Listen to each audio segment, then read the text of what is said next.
जी नाज़रीन, मैं हूं असलम खान और आप देख रहे हैं CNBC सिटी न्यूज़। इस वक्त मेरे साथ ऐसी शख्सियत मौजूद है जिनकी NGO का नाम है अल्लाह के बंदे, और पाकिस्तान में बहुत सी NGO इस तरीके से काम करती हैं और इनका नाम है नोमान मिर्ज़ा।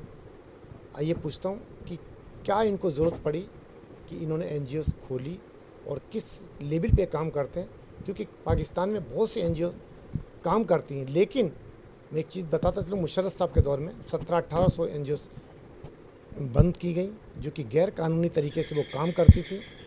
नुमान मिर्ज़ा किस तरीके से काम करते हैं NGO में, आइए पूछता हूँ, इन्हीं की ज़ुबानी सुनाता हूँ कि असल हकीकत क्या है। अस्सलाम वालेकुम। वालेकुम अस्सलाम। असलम भाई, क्या हाल है? खैरियत से?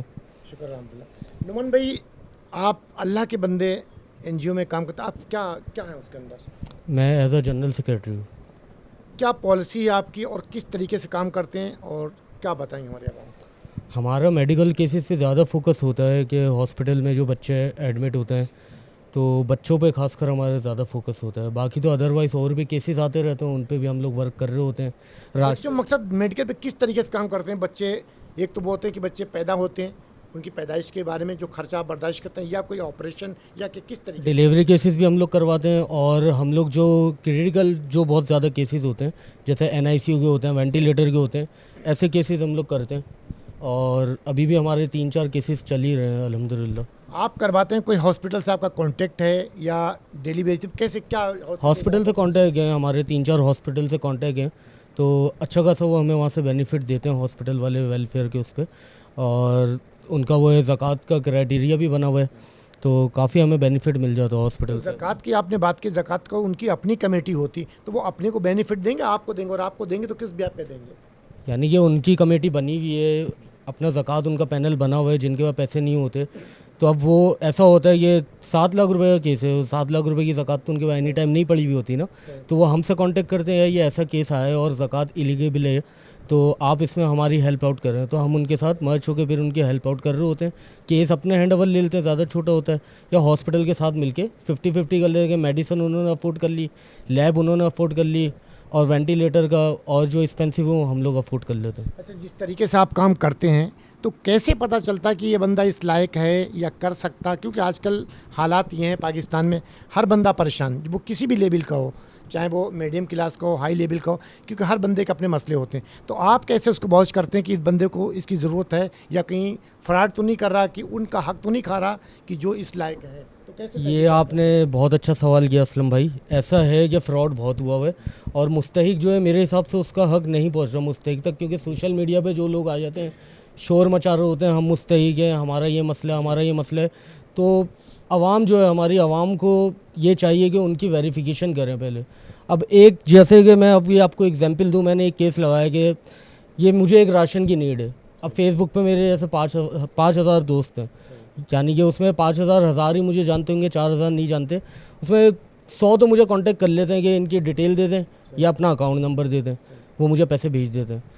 तो ऐसा काफ़ी चल रहा है। अब मैं नाम तो नहीं लूँगा उन वेलफेयर वालों का, कि हमारे पास एक केस लगा हुआ है और वो फलाना वेलफेयर ने जो है भाई क्लोज़ भी कर दिया अपने पास से, और यहाँ हमारे पास फंड ही नहीं है। लेकिन वो लोग फंसते कहाँ से? अब कोई डोनर उनसे बोलता है कि आप इनकी डिटेल दे दें, इनका कॉन्टैक्ट नंबर दे दें, इनके लैब की रिपोर्ट दे दें, या कौन सा हॉस्पिटल है, हॉस्पिटल तो वो बता देगा, लेकिन अंदर की डिटेल तो हमारे पास ही होती है ना। तो यहाँ से वो लोग फंसते हैं, क्योंकि अल्लाह पाक जाहिर सी बात है, तो अपना कब तक वो झूठ फराड करेगा, अल्लाह पाक भी रस्सी खींच ही लेते हैं एक टाइम पे। जिस तरीके से आपने देखा कि मुख्तलिफ जगहों पे चाहे वो कम्युनिटी बेस पे हो, मेमन बिरादरी है, गोदरा बिरादरी, दूसरी हैं, वो राशन की पर्चियाँ बांधते हैं, तो उसके देखते हैं कि हज़ारों के हिसाब से लोग खड़े होते हैं। उसमें वो लोग भी होते हैं जो मुस्तहिक नहीं होते हैं, लेकिन जब राशन का मसला आता है तो बच्चों को लेकर साथ चले जाते हैं। तो उन्हें आप कैसे वेरीफाई करते हैं कि आया हम सही इंसान तक ये चीज़ पहुंचा सकें, क्योंकि जिससे आप फंड लेते हैं? देखिए, मैं आपको पता है मेरे चेयरमैन का नाम अब्दुल्ला यूसुफ है, मैं उनकी यानी कि वो मेरे उस्ताद हैं, मैंने उनसे बहुत कुछ सीखा है। उनकी सबसे अच्छी स्पेशलिटी ये है जो उन्होंने सिखाया है, बेटा सबसे पहले वेरिफिकेशन करनी है। अभी भी मैं औरंगी टाउन से आ रहा हूँ, इसलिए आने में थोड़ा लेट हो गया, कि वहाँ पे एक केस आया हुआ था। ठीक है, वहाँ के बंदे ने वेरीफाई किया, वीडियो भेजी है, लेकिन हम लोग खुद वहाँ पे गए, मैं मेरा एक दोस्त है, हम लोग गए, मेरा टीम मेंबर है, हमने जाके खुद वेरीफाई किया उनको। वाकई उनकी बच्ची के दिल में सुराग था, उनके 4 महीने के ड्यूज़ थे, मालिक मकान ने उनको निकाल दिया, ताला लगा दिया, किराया ना देने की वजह से। कौन कब तक बर्दाश्त करेगा? लेकिन एक तो ये होता है आपने इस तरीके से वेरिफिकेशन की उसकी, एक वो होता है कि सफ़ेद पोश इंसान है, वो अपने आप को शो नहीं करना चाहता है, तो उससे आप कैसे बॉच करते हैं कि आया इसको ज़रूरत है या नहीं है? असल वहाँ पे जाके मसला होता है। देखें, हमारा ये है कि हम लोग सोशल मीडिया पे काम नहीं करते। हमारे पास जो केस आता है हम सोशल मीडिया पे उसको अपलोड नहीं करते। और ये भी जो मैं केस अभी करके आया हूँ, ये सफ़ेद पोशी है। इसने किसी को बताया, उसने हमें बताया। अपलोड करने की बात नहीं कर रहा हूँ मैं, बात उस चीज़ की कर रहा हूँ कि आप किसी घर पे जा रहे हो, आपको कैसे पता होगा कि आप देख रहे हो उसका घर भी अच्छा है, कपड़े भी अच्छे पहने, लेकिन उसके घर में खाने को नहीं है, उसे आप कैसे मोहल्ले में अगर पता करेंगे तो जाहिर बात उसकी रिपोर्टेशन ख़राब होती है। उसके ऐसे पता लगे, जैसे इन केस में इन भाई के घर पे गया, अब मैं इनसे परमिशन लूँगा कि आपकी वीडियो बनाने की परमिशन है। अगर ये सफ़ेद पोश बंदा हो गया, बोलेगा मैं आपको वीडियो की इजाज़त नहीं दे रहा, इवन कि मैं आपको ये इजाज़त भी नहीं देता कि आप मेरी आवाज़ भी किसी को सुना दें।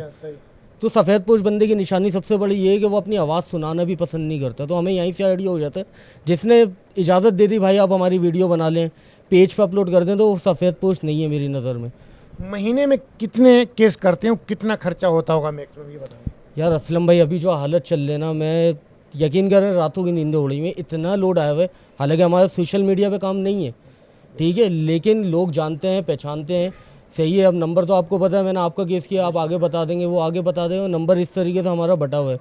तो रोज़ कितना पैसा खर्चा होता होगा महीने का? केस की नोइयत है ये तो। केस के ऊपर टोटल जैसे कि किसी को राशन की ज़रूरत है तो 8,000 का बैग बन जाता है, किसी का एक बैग 8,000 का। कितने देते हैं आप?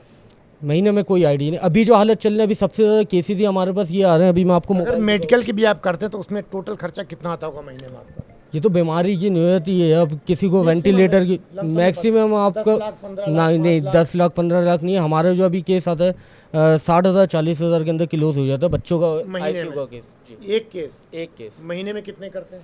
महीने में अभी ये अगस्त का चौथा केस है हमारे पास। चौथा केस है, यानी 1.5 से 2 लाख रुपए का मैक्सिमम, 2-2.5 लाख रुपए का तकरीबन। ये पैसा आप कहाँ से लाते हैं, कौन देता है आपको? देखें, ये ऐसा है, जो हमारे चेयरमैन है अब्दुल्ला यूसुफ, हमने लॉकडाउन से काम स्टार्ट किया था और राशन से स्टार्ट किया था, क्योंकि उस टाइम जो हालत चल रहे थे तो लोग भूख से मर रहे थे, ठीक है। तो हमने अपना ये स्टार्ट किया था अब्दुल्ला भाई ने फेसबुक से। तो वहाँ से उनके पास कुछ लोग कनेक्ट हुए थे, वो अल्हम्दुलिल्लाह अभी तक कनेक्ट हैं और ट्रस्ट करते हैं, क्योंकि हम एक एक चीज़ का प्रूफ देते हैं। वो क्यों आप पे टेस्ट करेंगे? और किसी को ईदी है, सत्तार ईदी है, सैलानी है, चीपा है, और भी मुख्तलिफ, तो आप पे टेस्ट क्योंकि आपको तो इतना शो नहीं हो रहा है कि आप कोई इदारा चला रहे हो, आप अपनी तौर पे काम कर रहे हो, अच्छा काम कर रहे हो, मैं मानता हूँ, लेकिन आपको कैसे पता चलेगा कि आप इतना अच्छा काम कर रहे हैं? जो देने वाला है उसको क्या क्यों देने का फायदा? हमारी सबसे अच्छी स्पेशलिटी ये है, जैसे आपको मैंने एक केस भेजा, आपने उसके लिए मुझे फ़ंड भेजा, अब उसके यानी कि इवन हम लोग कोई पैनाडोल भी लेते हैं ना, उसकी स्लिप भी हम डोनर को प्रोवाइड करते हैं। हॉस्पिटल का बिल, मेडिसिन का बिल, एक एक चीज़ हम डोनर को प्रोवाइड करते हैं। भाई ये आपका पैसा था, ये हमने यहाँ पे लगा दिया है, हम पूरी डिटेल दे देते हैं। यानी कि हम ऐसा नहीं करते कि हमने पैसा लिया उसके बाद हम कुछ बता ही नहीं रहे। अब ईदी, सैलानी और दीगर आपने बात की, तो वहाँ तो फ़ंड जा रहा है, वहाँ से उनके पास कोई प्रूफ नहीं आ रहा है। हमारे पास तो अल्हम्दुलिल्लाह हम एक एक चीज़ का प्रूफ देते हैं। ऑडिट कैसे करते हैं आप? ऑडिट का कोई तरीका है इसके बाद आपके पास कि आप किस साल में आपके पास इतना पैसा आया, खर्च आपने कितना किया, अब बाकी कहाँ है? अल्हम्दुलिल्लाह इसका रिकॉर्ड है हमारे पास जो केसेस आते हैं उसकी हमारे PDF फाइल बनी हुई है। हम लोग उसको मेंशन करते रहते हैं कि इसका 60,000 का केस था, इसकी मेडिसिन पे इतने लगे। और क्योंकि हम लोग डोनर को भेजते हैं तो हमारे पास मोबाइल के अंदर सारे प्रूफ पड़े हुए हैं। और अभी अनकरीब इंशाल्लाह हमारा रजिस्ट्रेशन भी कंप्लीट हो जाएगा, फिर तो हम हुकूमत की नज़र में आ जाएंगे, फिर हुकूमत ऑडिट भी कराएगी और सबके सामने आ जाएगा सब कुछ। अल्लाह के बंदे, जो NGO है आपकी, इसकी रजिस्ट्रेशन हो चुकी है? रजिस्ट्रेशन हमारी अंडर प्रोसेस है। अभी वकीलों ने हमारे को बैंक का केस बना के दिया हुआ है, सर्टिफिकेट हमारा आ चुका है। बैंक आपको पता है इसमें तो मेन बैंक अकाउंट ही होता है, तो वो केस हमारे पास आ चुका है। अब हम बैंक जाएंगे। बैंक का तो प्रोसीजर है वो बिल्कुल आखिर में, सबसे पहले इसकी रजिस्ट्रेशन होती, उसके बाद फिर आप काम शुरू करें जो लीगल तरीका, उसके बाद आपकी अकाउंट। और आजकल अकाउंट खोलना इतना आसान नहीं है बैंक। असलम भाई, अगर आप ये बात कर रहे हैं, हमारी डिस्ट्रिक्ट सेंट्रल में कितनी NGO काम कर रही हैं आपकी नॉलेज में? कितनी? 2 नंबर है मेरे हिसाब से। 33,000 NGO है। मैं जब अभी रजिस्ट्रेशन कराने गया था 33,000 NGO है। और वो मुख्तलिफ चंदे भी लेती हैं ताकि गवर्नमेंट चाहे उनको उन पे पाबंदी लगाए, क्योंकि जो गाड़ियाँ घूम रही हैं आप देख रहे हैं दुकानों पे। कैसे पाबंदी लगाई? गवर्नमेंट पकड़ ही नहीं सकती, गवर्नमेंट तो रजिस्टर्ड वालों को पकड़ सकती है। जो गाड़ी घूम रही है, एक हाईरूफ घूम रहे है, उस पर स्टिकर लगे हुए हैं उस गाड़ी के ऊपर NGO के, और वो जगह जगह जाके 10 रुपए 20 रुपए 500 रुपए घरों में जाके चंदा लेती है। तो उनके लिए आप क्या? जो आवाम है ना, मैं आवाम से रिक्वेस्ट करूंगा, मैंने जैसे पहले भी अपनी ये बात कही कि जैसे मैं एक पोस्ट लगाता हूँ, बंदा मुझे नहीं जानता, उसने मुझसे डिटेल ले ली मेरे अकाउंट की और मेरे अकाउंट में पैसे भेज दिए, तो लोगों को ये चाहिए खुद जाके वेरिफिकेशन करें। जैसे कि हम लोग, आप हमसे अगर बोलते ना, मैं बोलता हूँ भाई आप ये बंदे का नंबर लें जिसका केस है, ये उसका एड्रेस है, आप खुद जाके अपने हाथ से मदद करें, हमारे अकाउंटों में पैसे ना भेजें। सही है। अब लोग क्या करते हैं, वो इतनी एनजीओ फेसबुक पे काम कर रही हैं, इतनी कर रही हैं, और जैसे मैंने अभी आपको फेसबुक बताया, के अलावा भी कर रही हैं, खुलेआम पैसे ले रही हैं वो। तो ये आवाम को चाहिए, आवाम को चाहिए। अब मेरे पास भी अभी आया एक अपना वेलफेयर वाला, नाम नहीं लूँगा, मैं अपने बैठा हुआ था दोस्तों के साथ, उसने मेरे को स्लिप दी है रजिस्टर्ड एनजीओ।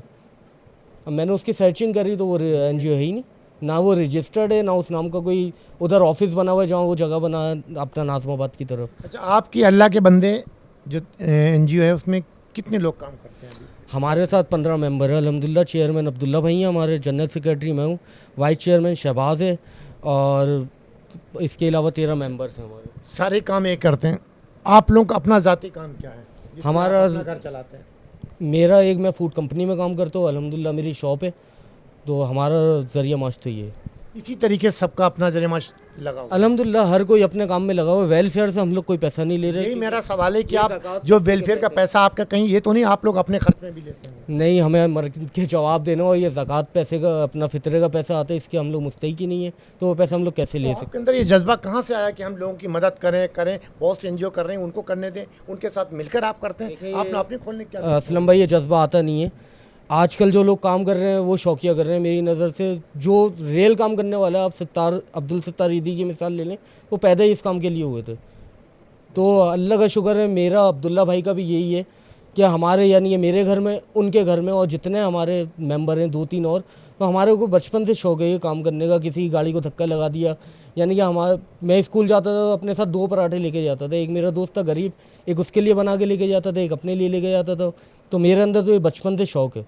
किसी को देख के मैंने, यानी कि वेलफेयर जो मैंने ज्वाइन किया है, मैंने सिर्फ अब्दुल्ला भाई को देखते हुए ज्वाइन किया, क्योंकि उनका काम का तरीक़ेकार, उनके वेरिफिकेशन का तरीका, वो मुझे बहुत अच्छा लगा। तो उनको देखते हुए मैंने, जो वो मेरे उस्ताद बने। अब्दुल्ला भाई तो एक नौजवान हैं और आप भी एक नौजवान, आप कहते हैं उनको देख के मैंने शुरू किया। सत्तार ईदी को देख के आपने क्यों नहीं शुरू किया? सत्तार ईदी मेरा आइडियल, वो मेरा आइडियल है। मैंने बोला बचपन से मेरा आइडियल है, मैंने सत्तार ईदी का इनाम लिया है। सत्तार ईदी तो पैदा ही इस काम के लिए हुआ, वो सबके ही आइडियल होने चाहिए मेरे हिसाब से। क्योंकि बहुत से एनजीओ इस तरीके 2 नंबर तरीके से काम कर रहे हैं, जिनको मैं खुद जाती तौर पे भी जानता हूँ कि उनके अपने घर में खाने को नहीं, लेकिन वो एनजीओ चलाते हैं। तो उन लोगों को आप मैसेज क्या देंगे? बहुत सी ऐसी हैं, उनको क्या मैसेज देंगे कि वो इस तरीके से करना चाहिए, या उनको देख के और लोग बदनाम भी होते हैं? नहीं, यहाँ मैं यहाँ आपकी थोड़ी सी बात काटूंगा कि उनके घर में खाने को नहीं है।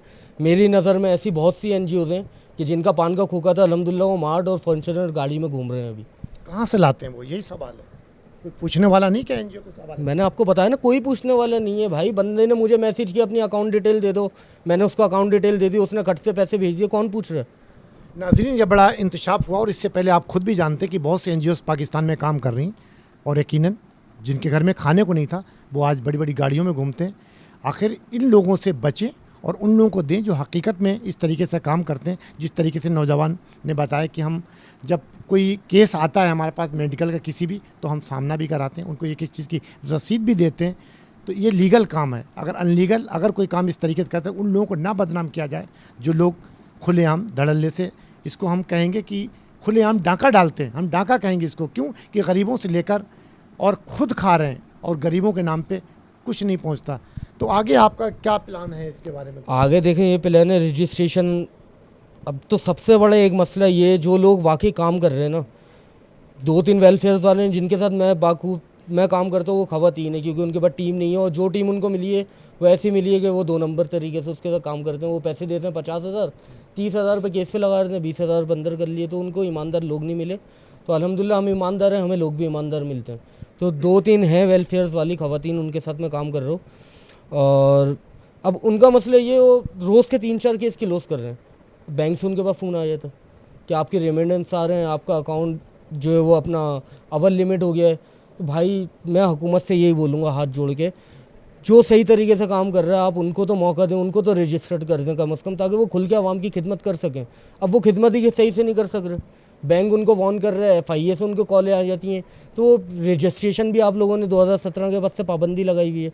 हमारी फ़ाइल 2017 से जो है होम डिपार्टमेंट में फंसी हुई है, अब जाके वो क्लियर हुई है। जहाँ जहाँ आपको पता पैसा है, हम गरीब लोग, हम गरीबों के लिए काम कर रहे हैं। हमारे पास लाखों रुपए, 10-10, 5-5 लाख रुपए कहाँ से आएंगे इनको देने के लिए? तो ये हुकूमत से रिक्वेस्ट करूँगा, जो लोग काम कर रहे हैं उनको काम करने दें, जो 2 नंबर तरीके से काम कर रहे हैं आपको भी पता है उनकी, आप लोग केसेस की डिटेल ले लें, उनका पेज देखें सोशल मीडिया पे, वो रोज़ के केसेस क्लोज कर रहे हैं, आप उनसे डिटेल लेके उनकी इन्फॉर्मेशन लें, आप उनको तो रजिस्टर्ड करें। तो यही हुकूमत से रिक्वेस्ट है मेरी, बस जो हालत चल रही है उनको रजिस्टर्ड करें। नाज़रीन, ये था नुमान मिर्ज़ा का पैगाम पाकिस्तानी कौम के लिए, पाकिस्तान के लिए और उन हुक्मरानों के लिए जो अच्छा काम करना चाहते हैं गरीबों के लिए, पाकिस्तान के लिए, पाकिस्तान आवाम के लिए, जो कि सफ़ेद पोश लोग हैं, जो कि वहाँ पे हुकूमत नहीं पहुँच सकती, इदारे नहीं पहुँच सकते। तो इस टाइप के नौजवान घरों में जाके देखते हैं, तहकीकात करते हैं, आया इनके घर में खाना पका या नहीं पका। इस हवाले से ये उनकी मदद करते हैं, चाहे वो राशन का मसला हो, चाहे वो इन्होंने बीच में ये भी देखा था। असलम भाई, आपकी माजरत बात काट रहा हूँ, एक बात अभी मेरे जहन में आ गई। परसों मेरे पास एक केस आया हुआ था, एक बंदे का, यूसुफ गोड से उसने मुझसे रब्ता किया। चाहेंगे मैं आपको उसकी डिटेल दे दूँ, मैं ये कोई बातें हवा में नहीं कर रहा, या ऐसा नहीं है कि मुझे शोहरत चाहिए, मैं हकीकत आपको बात बता रहा हूँ। आप देखने वालों से ये दरख्वास्त करूँगा मुझसे कांटेक्ट करें, मैं उनके घरों पे लेके जाता हूँ। परसों बंदे ने कांटेक्ट किया, उसकी 6 साल बाद अल्लाह ने औलाद दी है, उसकी बच्ची को डबल नमूनी हो गया, वो केले का ठेला लगाता फोर के चुरंगी पे। अब गरीब बंदा ठेले वाला कहाँ लेके जाएगा, वो लियाकत या आगा खान थोड़ी लेके जा सकता, वो अब्बासी लेके गया, अब्बासी वाले ने रेफ़र कर दिया उसको जीना लेके गया, वहाँ पे बेड खाली नहीं है, वो सिविल लेके गया, सिविल पे मसला नहीं है, सिविल में उसको किसी ने मेरा नंबर दे दिया अल्लाह के बंदे ने कि आप इनसे बात करें। उसको मैंने बुलाया, इधर नाज़माबाद में हमारा हॉस्पिटल है, आप यहाँ पे लेके आए बच्ची को, यहाँ पे लाए तो हम लोग उसको देख ही रहे थे, हमारे डॉक्टर वगैरह, इतने में बच्ची एक्सपायर हो गई। यानी कि वो सुबह 1 बजे से लेकर रात के 9 बजे तक ख्वारी हुआ, उसके पास कोई जगह नहीं है। और कुछ केसेस ऐसे भी हैं कि प्राइवेट यहाँ पे इलाज करवा रहे हो, उनको बोला भाई आपके पैसे नहीं जमा करा, अपने बच्चे को ले आओ, बच्चे को लेके बाहर बैठे हुए सीढ़ियों के ऊपर मरने का इंतज़ार कर रहे हैं कि मर जाए। क्या बीतती होगी ऐसा माँ बाप के ऊपर। सॉरी, ये थे नुमान मिर्ज़ा साहब जिनकी आपने गुफ्तगू सुनी, और अल्लाह के बंदे, इनकी NGO का नाम है। जिस तरीके से ये पाकिस्तान के लिए, पाकिस्तानी आवाम के लिए काम करते हैं, तो आएँ इनका हाथ बटाएं इन नौजवानों का, ताकि पाकिस्तान भी आगे जा सके, यहाँ के लोग भी चैन की नींद सो सकें। और इसी तरीके से अगर पाकिस्तान का हर इंसान काम करे तो पाकिस्तान बहुत आगे जा सकता है। इंशाअल्लाह कल किसी और नए मौजू के साथ आपसे मुलाकात होगी। जब तक के लिए अल्लाह हाफिज़। पाकिस्तान जिंदाबाद।